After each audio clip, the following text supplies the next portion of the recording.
Hola, yo soy el pastor Vladi. Estamos estudiando el Evangelio según Marcos y hoy veremos la lección entrando en juicio.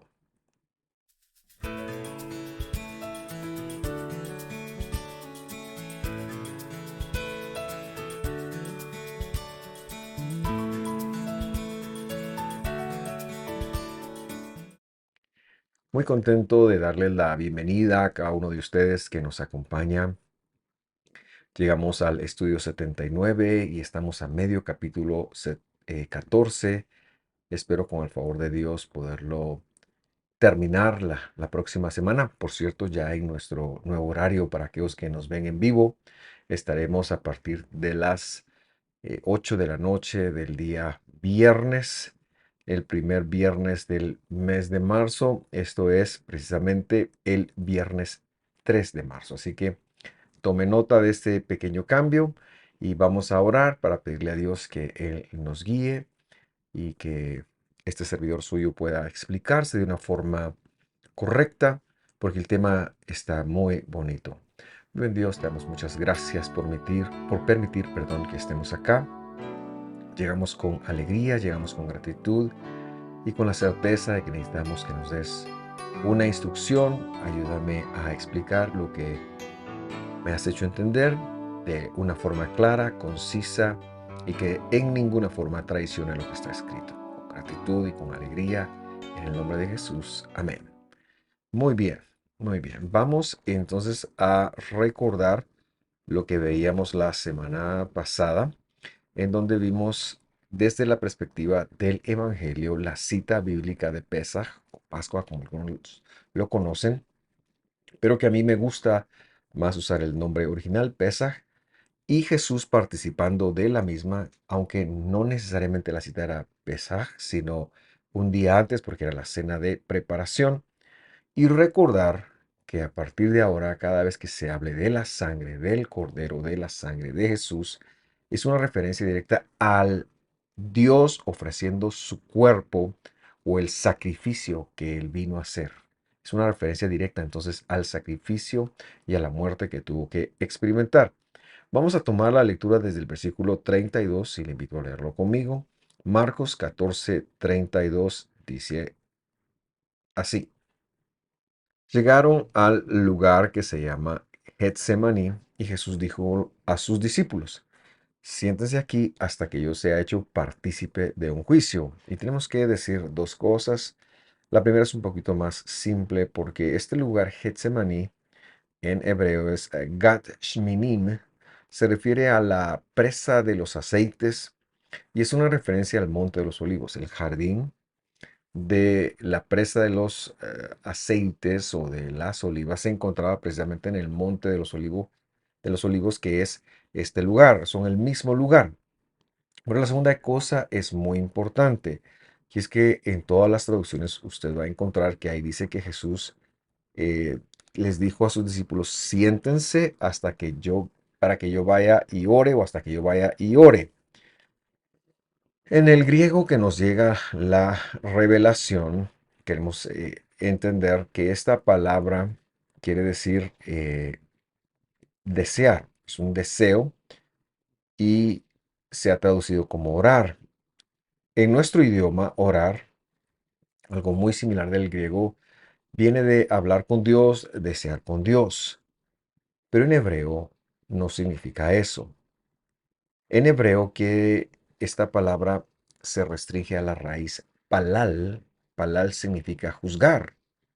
Un palé es un juicio y cuando tiene la construcción que se traduce como orar en toda la Biblia, que es una construcción del verbo palal enifil, significa ser hecho partícipe de un juicio. Es un causativo que lo hace uno parte de un proceso legal. Orar en hebreo no es hablar con Dios, o hemos de decirlo, orar en la Biblia no es hablar con Dios, orar en la Biblia es precisamente ser hecho partícipe de un evento legal, de un procedimiento legal, de un juicio.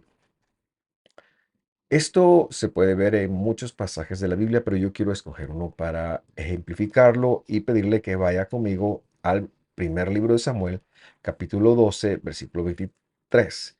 Y leemos allí, en cuanto a mí, dice Samuel, lejos esté de mí que peque contra el Señor, cesando de hacer leitpalel, que es el verbo como se conjuga cuando se traduce orar, y que yo le he colocado ahí entrar en juicio o interceder, interceder a Dios o interceder por ellos a Dios, por ustedes. Antes bien, les instruiré, o sea, Torah, en el camino bueno y recto. Y vemos que si lo leemos como que, ¿cuál sería el pecado de Samuel? Dejar de entrar en juicio, dejar de interceder ante Dios un proceso legal por el pueblo cuando éste pecara. Pero no solamente eso, sino que para que eso no se diera, estaba dispuesto a ser parte de un proceso que implicaba instruirles en el camino bueno y recto. Entonces decir que en español orar es hablar con Dios, y yo no digo que no se hable con Dios, al contrario, los esfuerzos por acercarse a Dios por medio de la oración son importantes, especialmente para nosotros, especialmente porque nos desahogamos, pero entender que la forma bíblica de hacerlo es tiene una implicación legal. No es nada más hablar con Dios, es tener razones para entrar a un juicio. Y por eso es que cuando nosotros oramos a Dios, parte de esto debe ser que nos perdone nuestras deudas, que nos perdone nuestros pecados, porque nosotros también perdonamos. Que el pan nuestro de cada día sea algo que venga, que su voluntad venga, porque es entrar en un juicio, es un pedir información, y cuando oremos por otros, de igual manera, pedir que Dios les perdone las ofensas a otros. Pero no es mi tema la oración, solo quería mencionar que Jesús pues entró en un juicio. Ahora, leemos el versículo 33. Marcos 14, 33, perdón. Tomó con él a Pedro y a Jacobo y a Juan y comenzó a afligirse y a angustiarse mucho. Versículo 34. Y dijo, mi existencia está muy afligida hasta el punto de la muerte. Y les dijo, velen, quédense aquí, perdón, y velen. Y aquí es importante que nosotros hagamos un poquito de reflexión sobre cómo ha sido la vida del Mesías.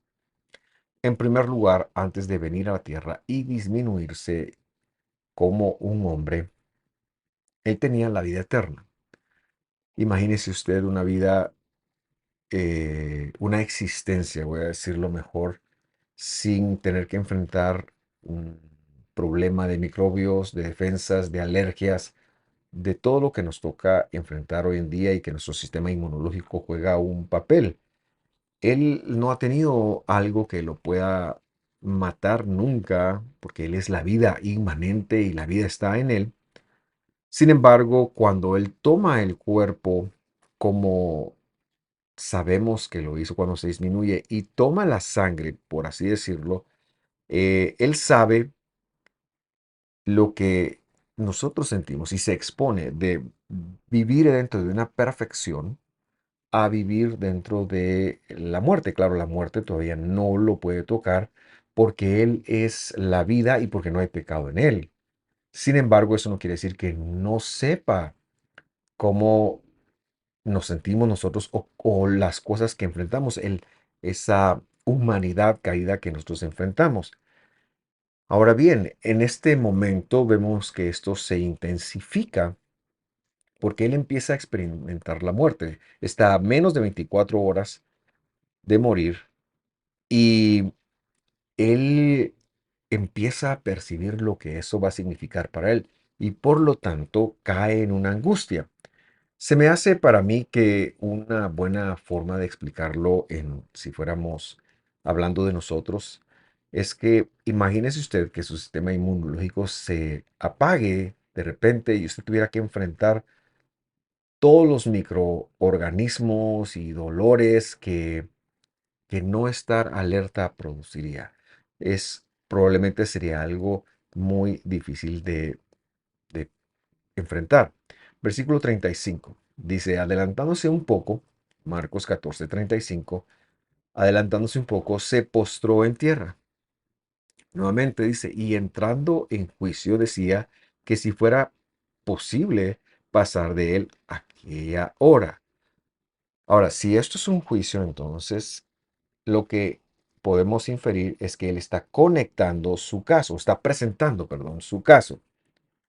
No estamos ante un discurso de dos personas, sino se refiere a Dios con el atributo de la salvación aquí por nosotros a punto de enfrentar, pero percibiendo lo que la muerte puede ser, está buscando si dentro de la palabra que él ha dejado, si dentro de los procedimientos que él ha dejado, hay una forma de hacerlo, de lograr la redención, de lograr sus objetivos antes planteados, antes de venir a la tierra, he de decirlo, y está buscando un procedimiento legal para ver si hay una forma distinta de redimir al hombre.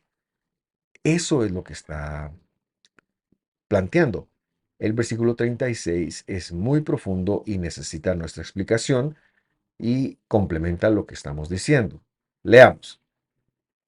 Y decía Abba, el Padre, para ti todas las cosas son posibles.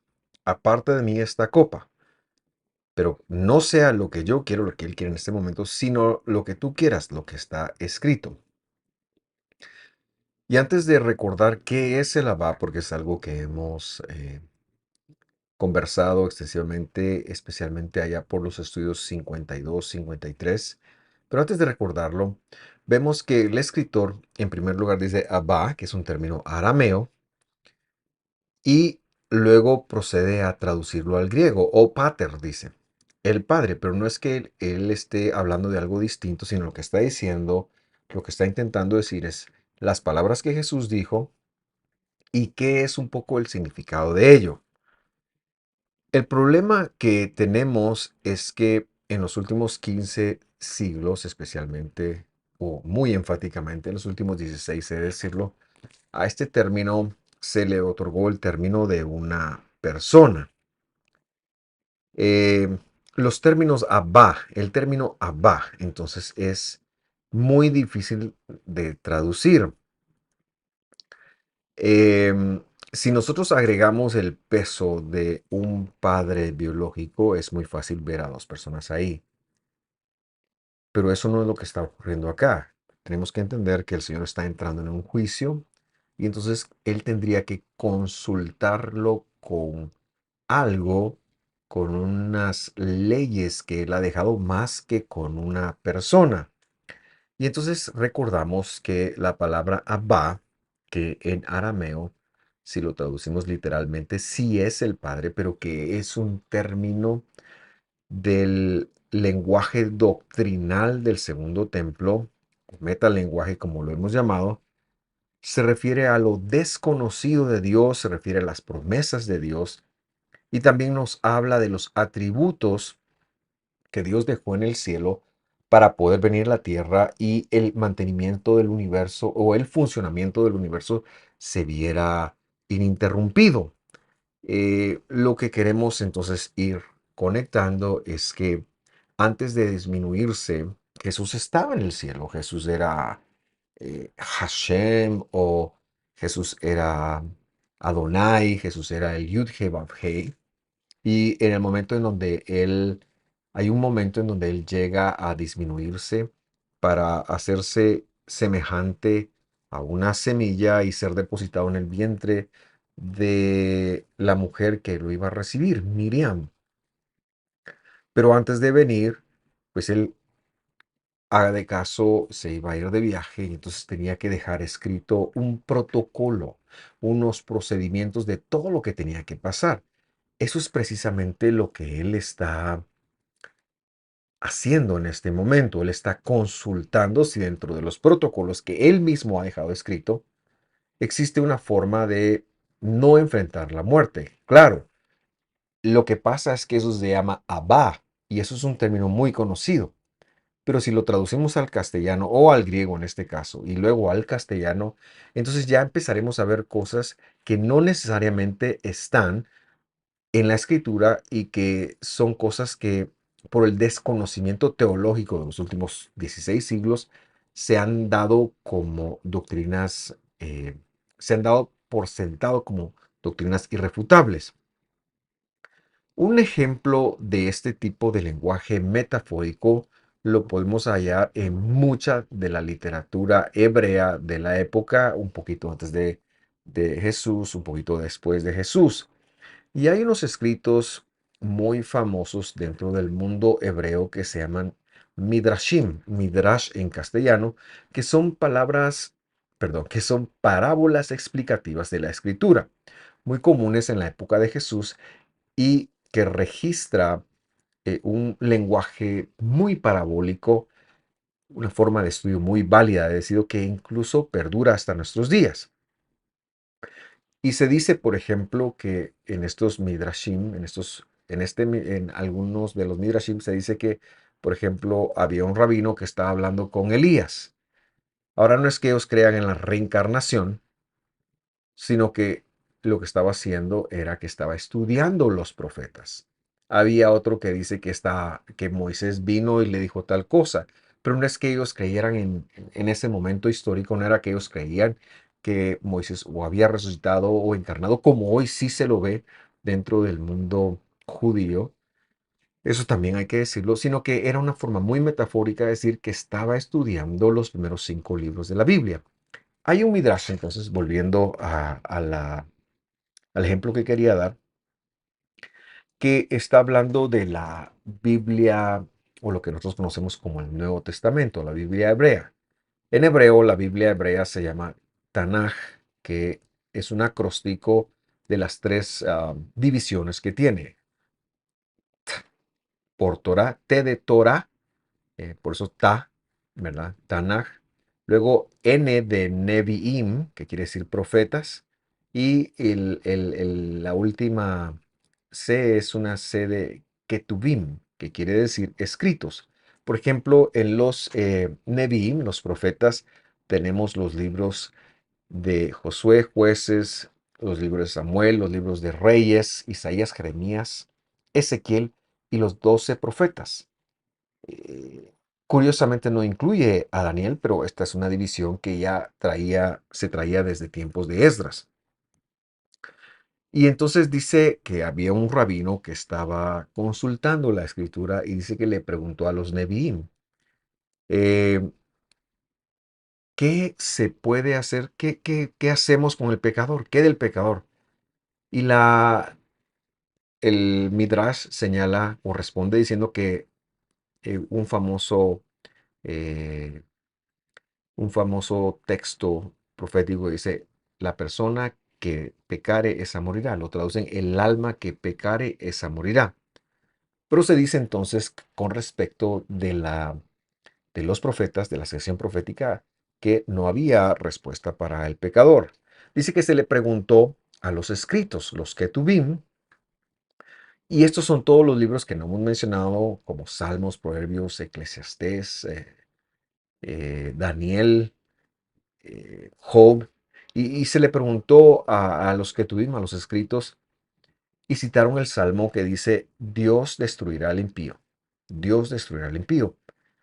Y entonces dice que el rabino preguntó a la Torá, no es que esté hablando con un ente que se llame Torá, con una persona que se llama Torá o con una persona que se llama escrito, sino es un lenguaje muy metafórico de una consulta a la escritora, a la escritura, perdón. Y la Torá respondió que traiga un sacrificio y Dios lo reconciliará. Entonces, el lenguaje de esta forma de expresión, el lenguaje metafórico, esta forma de expresarse era muy, pero muy similar, muy conocida, muy común en el primer siglo. Y es precisamente lo que está ocurriendo aquí con Jesús. Él no está hablando con una persona distinta a él que está en el cielo.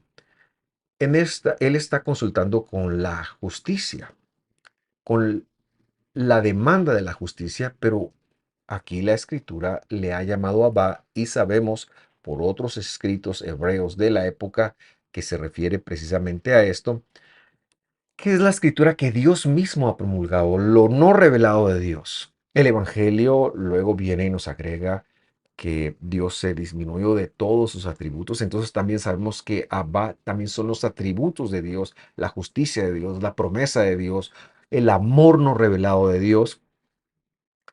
Y esta es la razón por la que no ve usted, por lo menos cuando leemos este versículo, no vemos un diálogo, no se ve que el padre le dice, no, mijito, cálmate, tenés que morir. No existe eso, sino que él está metafóricamente consultando si hay una forma escrita de hacerlo.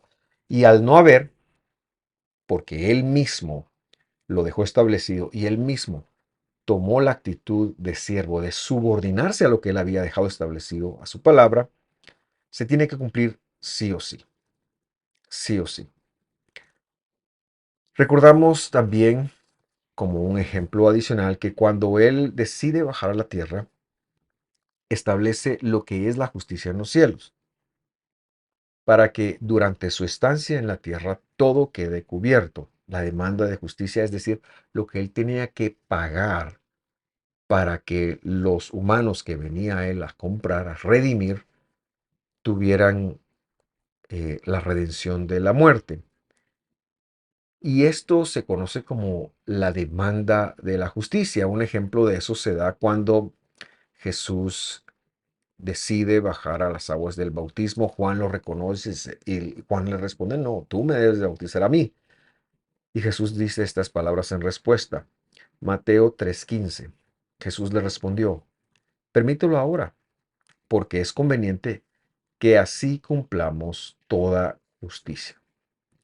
Ahora, en cuanto a la copa que ha mencionado en Marcos, se refiere al sufrimiento. Si es posible que pase en esta copa, está hablando del sufrimiento, de la muerte, y estamos diciendo que él lo había establecido que así tenía que ser. Vamos al versículo 37. Marcos 14:37. Entonces Jesús vino y los halló durmiendo y dijo a Pedro, Simón, ¿duermes?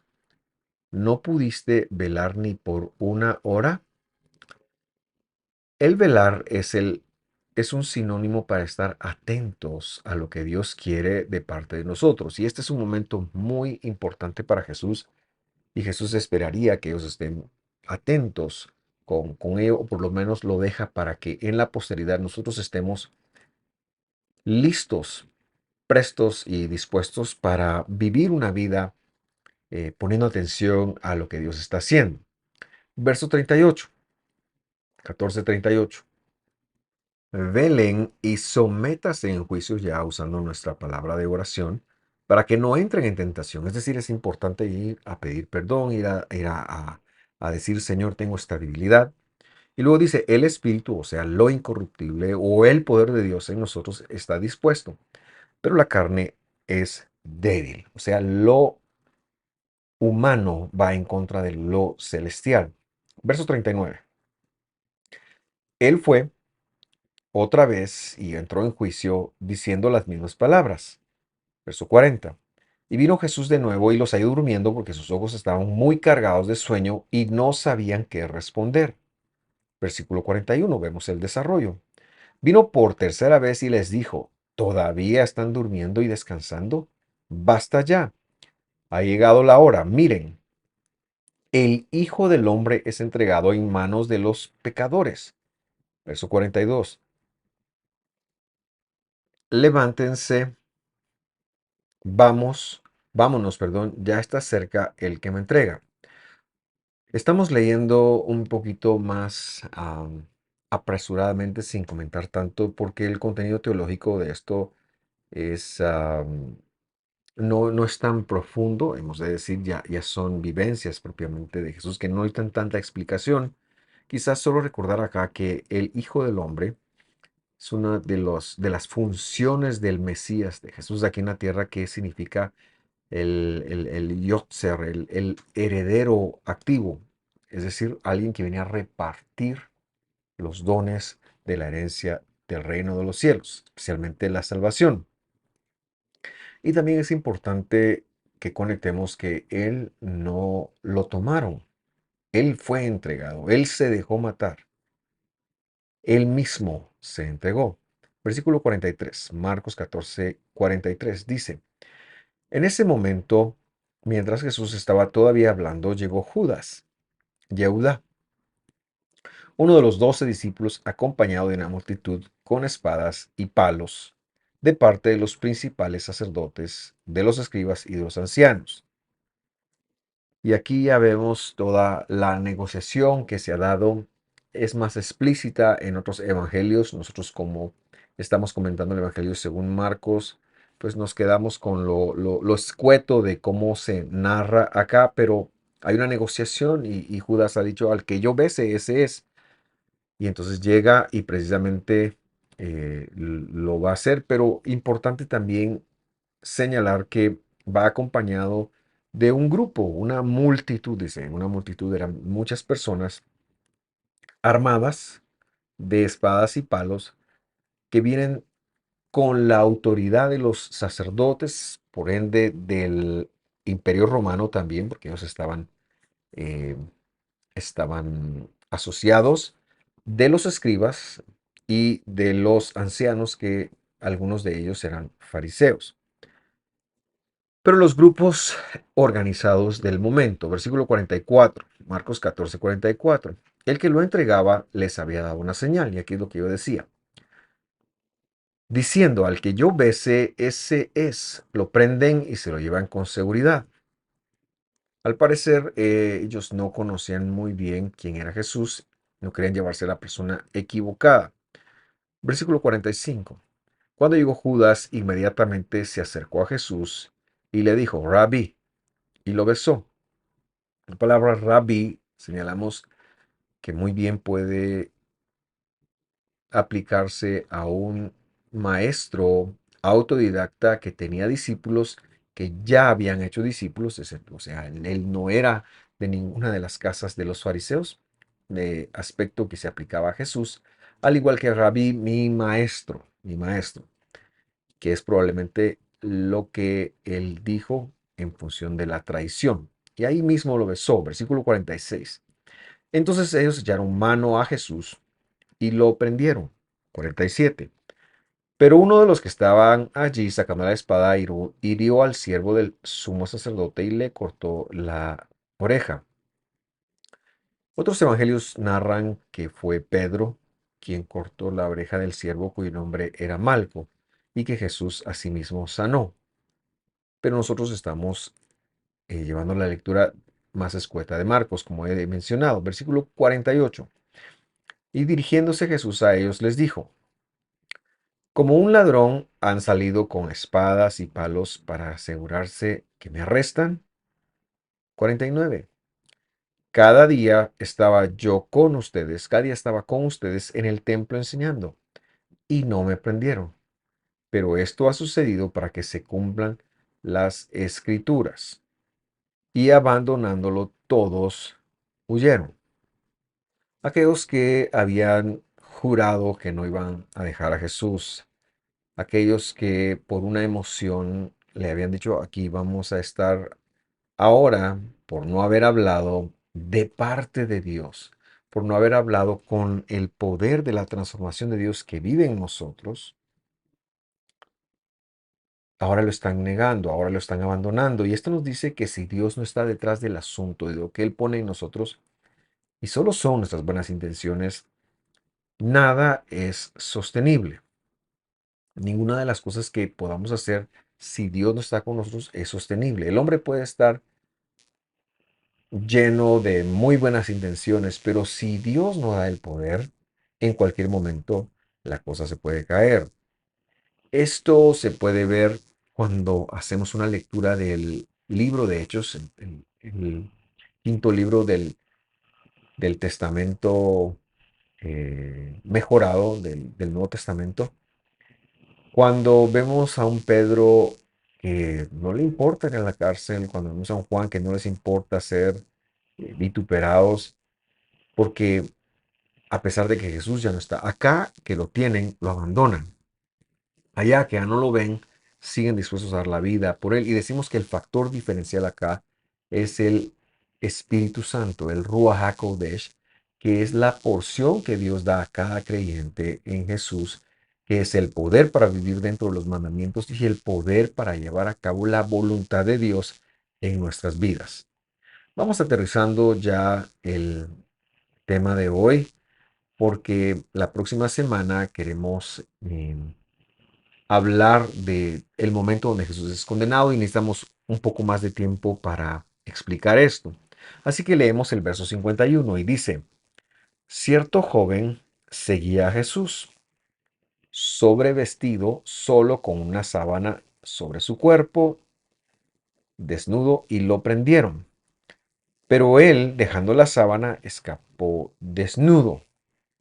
Ahora, nosotros preguntamos, cuando habla desnudo acá, ¿estará hablando como Dios lo trajo al mundo? ¿O a qué se refiere? ¿Por qué alguien saldría vestido solamente con una sábana encima y no su ropa? Era un tiempo de frío. De hecho, los próximos versículos vemos a un Pedro acercándose al fuego porque hacía frío. Es una época de primavera y primavera todavía es frío en el hemisferio norte. Entonces, ¿de qué nos está hablando aquí? Eh, esta persona, primero que nada, no salió solo con una sábana y completamente desnudo debajo de ella. Lo que quiere decir es que no llevaba su sobretúnica, su túnica exterior, y cuando le quitan eso, él se queda en una especie de túnica muy, muy simple. Era época de frío, probablemente era visto como algo inmoral andar como en una especie de ropa interior, pero no iba desnudo. Y cuando se lo prendió por estar ahí, deja la sábana con la cual se había cubierto y echa a correr más por temor a que se lo lleven que por vergüenza a estar desnudo. Esto es importante dejarlo y esto es importante, perdón, analizarlo y bueno, vamos a dejarlo acá, ya que vamos a empezar el estudio de la próxima semana desde el versículo 53 y vamos a terminar el capítulo con el favor de Dios. Entonces yo quiero, antes de terminar, invitarlo para que se, se dé una visita, se suscriba a todas nuestras redes sociales. Estamos en Facebook, en Instagram, estamos también en Twitter y también tenemos este canal aquí en youtube.com Visión de Femisco, desde donde se origina este estudio, que le invitamos también a suscribirse y a que usted pueda compartir cualquier enseñanza en la cual Dios le haya hablado. Por último, también recordar que este es nuestro último estudio que haremos en vivo para aquellos que nos ven en vivo el día sábado, y que la próxima semana, el sábado 3 de marzo, estaremos empezando. Perdón, la próxima semana, el sábado 4 de marzo, pues solo tendremos estudio a las 9:30, pero este estudio de Marcos lo trasladaremos y los estudios posteriores del Evangelio los haremos los viernes por la noche. Entonces yo lo espero a tener una cita conmigo el viernes 3 de febrero a las 8 de la noche, hora de Guatemala. Que Dios lo bendiga. Envío un fuerte abrazo, que esté muy bien. Hasta pronto.